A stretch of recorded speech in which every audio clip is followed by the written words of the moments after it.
Assalamualaikum. Halo, selamat datang di channel YouTube Your Daily Stories. Di sini aku akan membawakan cerita-cerita pendek bertema horor, creepypasta, atau yang lainnya. Semoga kalian suka ya. Bagi kalian yang ingin membacanya, linknya akan aku tulis di deskripsi.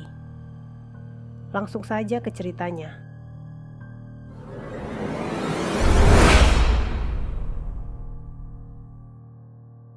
Cerita kedua. Bukan seorang gadis kecil. Aku tinggal di sebuah rumah dari neraka selama 4 tahun. Dari umur 11 sampai hampir menginjak umur 16 tahun. Di rumah ini selalu saja ada kejadian yang aneh. Tidak ada satupun benda yang diam di tempat di mana kamu menyimpannya. Aku selalu sendirian karena kedua orang tuaku bekerja, dan aku selalu merasa ketakutan. Salah satu hal yang paling mengganggu adalah gadis kecil yang ada di dalam kamar mandiku. Setiap kali aku berjalan melewati kamar mandiku, yang pasti sering aku lewati karena letaknya berseberangan dengan kamarku. Aku melihat gadis kecil dengan rambut ikal pirang dan gaun berwarna merah mawar. Dia hanya berdiri diam di sana, melamun, terlihat seperti sebuah foto dari tahun 1925. Aku mulai menutup pintu kamarku dan berjalan tanpa melihat ke arahnya.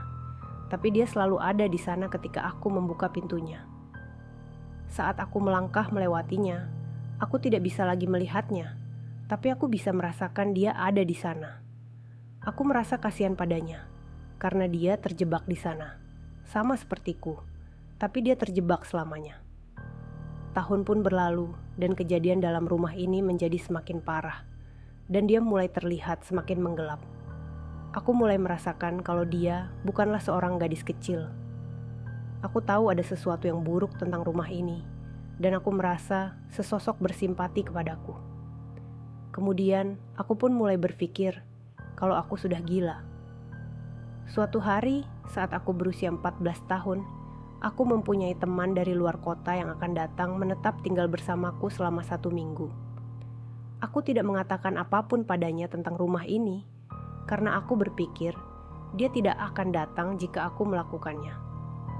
Tepat setelah dia sampai, kita sedang duduk di dalam kamarku, dan dia pergi ke kamar mandi. Beberapa menit kemudian, dia kembali lagi dengan wajah kebingungan. Dia bertanya, "Kenapa ada gadis kecil di dalam kamar mandimu?" Aku pun menjawab, "Apakah dia berambut pirang, memakai gaun merah mawar, dan menggantung di sana?" "Kamu tahu, bukan kalau itu bukanlah benar-benar seorang gadis kecil." Aku hampir saja muntah. Aku merasa lega, ketakutan, dan juga bersemangat, dan aku siap berlari keluar rumah sambil berteriak. Temanku pun berhenti menggunakan kamar mandi itu di sisa harinya menginap, dan aku pun seminimal mungkin menggunakannya tanpa memberitahukan kedua orang tuaku yang tidak mau mempercayaiku. Akhirnya kita pindah, dan aku tidak bisa bahagia. Aku menjauhkan diriku dari hal ini secara mental sebanyak yang aku bisa. Kemudian, saat aku berusia 18 tahun, aku membawa temanku jalan-jalan. Aku membawanya untuk membantuku membawa barang-barangku yang masih tertinggal di rumah lama itu. Sekedar informasi, orang tuaku tidak berhasil menjual rumah itu. Waktu di mana kita membawa barang-barangku, temanku merasa tidak nyaman. Saat kita melewati sebuah lorong panjang D, sebuah belokan, dia menjadi pucat. Aku bisa mengatakan ada sesuatu yang salah di sana, tapi dia bilang dia tidak apa-apa. Jadi kita melanjutkan pekerjaan ini. Beberapa saat kemudian, dia bilang dia ingin menggunakan kamar mandi, dan aku mengarahkannya ke kamar mandiku. Baru 20 detik dia datang kembali dengan terengah dan membanting pintu kamar mandi di belakangnya. Dia mulai mengoceh tentang gadis kecil pirang, yang sebenarnya bukanlah seorang gadis kecil. Semuanya terdiam, dia masih terpaku di tempatnya, dan menatapku tepat di kedua mataku. Dengan pelan temanku berkata, "Dia tidak bahagia denganmu. Kamu pergi, kamu seharusnya tidak melakukannya."